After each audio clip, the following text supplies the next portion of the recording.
বাংলাদেশের দেশপ্রেমিক তৌহিদি জনতা আবার এমন একটা চাকনি দিবে, ওই দালালরা বাংলার এই পারে আর থাকতে পারবে না।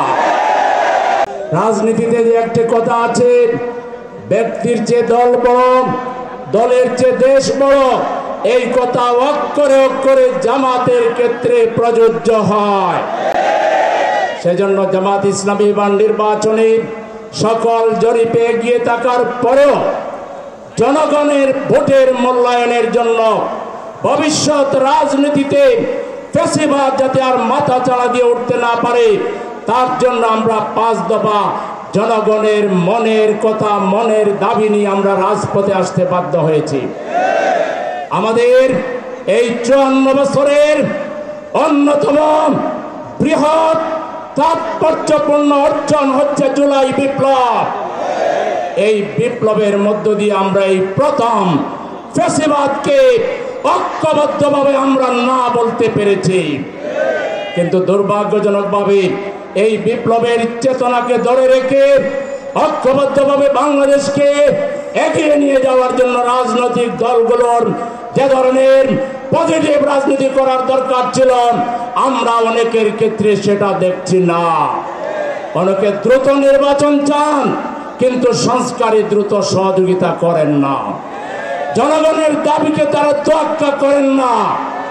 আমরা পরিষ্কার বলতে চাই, আমরা যেহেতু রাজনীতি করি, কোথায় কি নাড়াচাড়া হচ্ছে এর খবর আমাদের কাছেও আছে। আবারও যদি দেশ বিরোধী ষড়যন্ত্র করা হয়, জুলাই শহীদদের উত্তরসূরি তাদের পরিবারবর্গ, জুলাই যুদ্ধে 40,000 আহত আমাদের সেনানায়ক এবং জামাতে ইসলামী সহ বাংলাদেশের দেশপ্রেমিক তৌহিদি জনতা আবার এমন একটা চাকনি দিবে, ওই দালালরা বাংলার এই পারে আর থাকতে পারবে না। জুলাই বিপ্লবের বিরুদ্ধে যারা অবস্থান নেবে, ইনিয়ে বিনিয়ে কথা বলবে, তারা ভারতের দালাল, তারা রয়ের এজেন্ট। যারা 14 দলকে, আওয়ামী লীগকে রক্ষা করার কথা ইনিয়ে বিনিয়ে বলে, তারা ভারতের দালাল। এই দালালদের বিরুদ্ধে আমাদেরকে আরেকটা জুলাই বিপ্লব লাগলে আমরা করব। আপনারা কি রাজি আছেন? প্রয়োজনে বুকের তাজা রক্ত ঢেলে দিয়ে আমাদের দেশের স্বাধীনতা, সার্বভৌমত্বকে আমরা অক্ষুণ্ণ রাখবো ইনশাআল্লাহ। মাত্র 30% টাকায় জমির মালিক হয়ে নতুন বাংলাদেশের গড়ে তোলার স্বপ্ন দেখা বাংলা বসতি। আরেকটা কথা বলে শেষ করছি, নির্বাচনের লেভেল প্লেইং ফিল্ড লাগবে। তারও আগে জুলাই সনদকে সাংবিধানিক ভিত্তি দিয়ে গণভোট করতে হবে। সেই গণভোট 15ই নভেম্বরের ভিতরে শেষ করতে হবে। আগামী ফেব্রুয়ারিতে দেশে নির্বাচন হতে হবে। এই নির্বাচনের বিরুদ্ধে সরকারের অন্দরমহলে বাইরে রাজনৈতিক দলের দ্বারা যদি নির্বাচন ক্ষতিগ্রস্ত হয়, তাহলে এই যারা চক্রান্তের সাথে জড়িত বলে আমরা বুঝতে পারতেছি, বাংলাদেশে তাদের রাজনীতি শেষ হয়ে যাবে। তারা রাজনৈতিকভাবে এতিম হয়ে যাবে, দেউলিয়া হয়ে যাবে। আরেকটা কথা প্রশাসনের বাইরের উদ্দেশ্যে বলে শেষ করতে চাই। 2018 সালের 31শে ডিসেম্বর লাইলাতুল জিন বুথের যে মহা ভোট উৎসব করেছিলেন, সেই ভোটের যারা সাহায্যকারী ডিসিএসপি ছিল, তারা এখন কোথায়?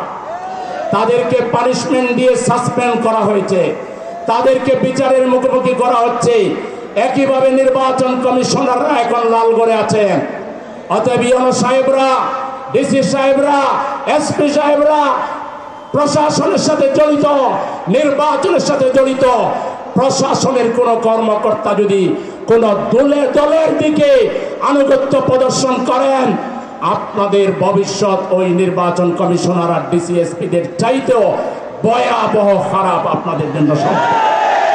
সেজন্য সবাইকে সিধা হয়ে সোজা পথে, জন আকাঙ্ক্ষা বাস্তবায়নের পথে জনগণ সুষ্ঠুভাবে ভোট দিতে চায়।